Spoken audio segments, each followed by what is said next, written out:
Kumari is a Nepali word meaning the watering goddess. From time immemorial, the practice of worshipping an ordinary pre-Egyptian god as a source of supreme power has been an integral feature of both Hinduism and Buddhism. The Nepali chronicle mentions that Lakshmi Kamadeva, a king of Kantipur, now Kathmandu, who introduced the cult of Talaju Bhavani in Nepal, worshipped a virgin god of a Sakya clan.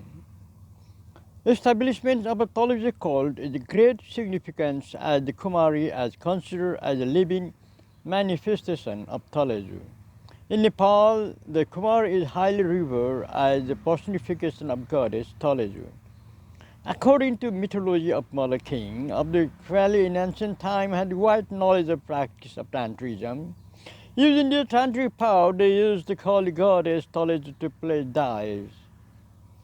King Jayaprakash Malla, who was the last Malla ruler of Kathmandu, while playing dice with the goddess, became fascinated by her beauty. He lost control of his emotion and reached out to her. The goddess perceived his intention and was enraged. She vanished from sight and later that night visited the king in his dream, where she warned him that he would no longer be blessed by her people and that his dynasty would come to an end. The king begged forgiveness and implored the goddess to an audience. However, he was told that he would only be able to get a glimpse of the goddess quality in the form of being ministry gold belonging to the sacred plant. Till today, it is believed that the goddess herself dwells in the form of living frozen goddess Kumara. Thereafter, the last Mala ruler is known to have initiated the official worship of virgin goddess to hold the dominant position in Hindu religion right. As a female deity who possesses Shakti, the power of purity. She is believed to have the cosmic power to protect and defend all living beings. The three most important Kumaris is associated with one of the three most towns of Valley, Kathmandu, Thapar, and Bhakti. The most important of the three is the wild Kumar temple. The most side is the goddess reflection is rival festival Alabama. The second of the Kumari ceremony is usually held on the 8th day of Total Festival and called Kalrati Last Night. According to the tradition of Gajriya and legend of Maharana, girls in the house a group of four children belonging to the sacrifice are seen and dressed up starting with the young girl should have flawless skin, the black hair, dark eyes, no foul body smell, no loss of teeth, a premenopausal age, and many more such qualities that make up the perfect little child. The chosen girls are then taken to meet the deity in a dark room.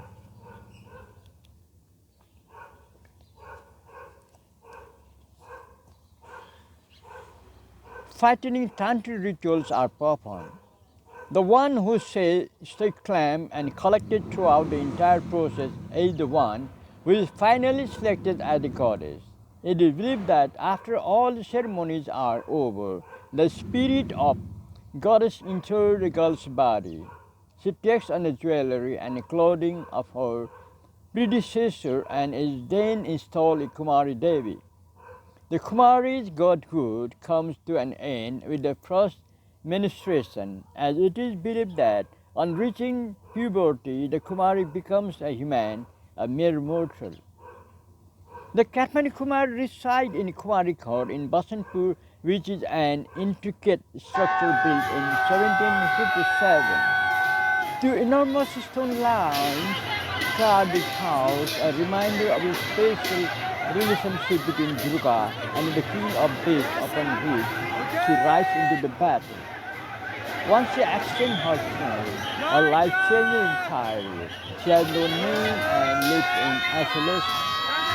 Her friends rarely visit her and she is neither allowed to attend schools nor work.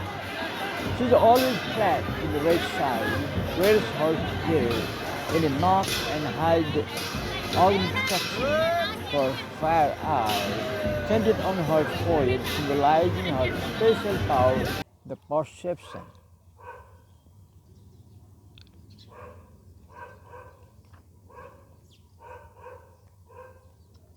The Pathan Kumari is believed to be the tutelary goddess of the Malla rulers of Pathan. The Kumari of Pathan is selected from among the gods of Hoba resident. The installation ceremony of this Kumari is entirely different. It is called Kumari Sthapana Puja of Kumari Foundation worship selected by the Bara Guruju, the royal chief priest. The girl sits naked while the priest performs as a purification ceremony. During the Angshodan Puja, as the ceremony is called, the priest purifies each of her sensitive part by enchanting mantra. After the ceremony is over, she is given ritual food of boiled egg, flattened rice and curd, dried fish, boiled meat and rice wine. The Patan Kumari reside in Kumari Chain temple house, which is a small and ordinary house, unlike the one in Kathmandu. The Patan Kumari lives with her family and her father perform all rituals. The factors for disqualification, however, are the same for all the Kumaris.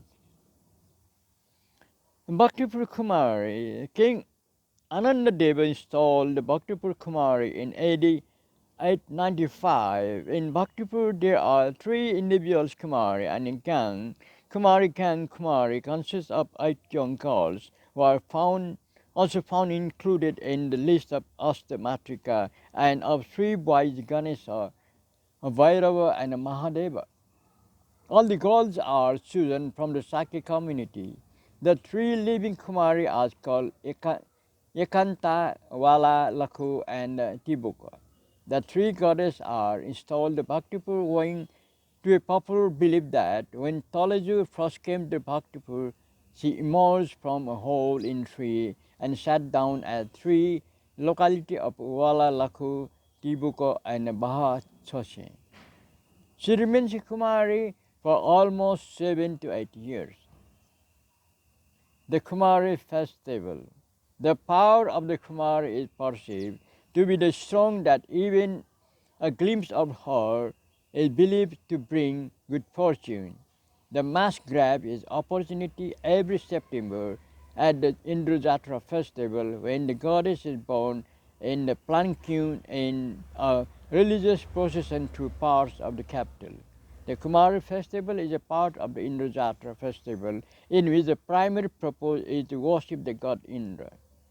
During the Indrajatra, living goddess in all her jewelry splendor travel through the older part of Kathmandu city, accompanied by Lord Ganesha and Bhairava for 3 days. During this festival, she also blessed the king, keeping with the traditional in which the first king of the Shah dynasty received a blessing from the living goddess. Some worshippers even visit her in her chamber with gifts and food offerings. Devotees believe that if the goddess remains passive and silent during her visit, it is a sign of their wishes being granted. However, if she reacts to her worship in some way or the other, a bad omen is believed to happen.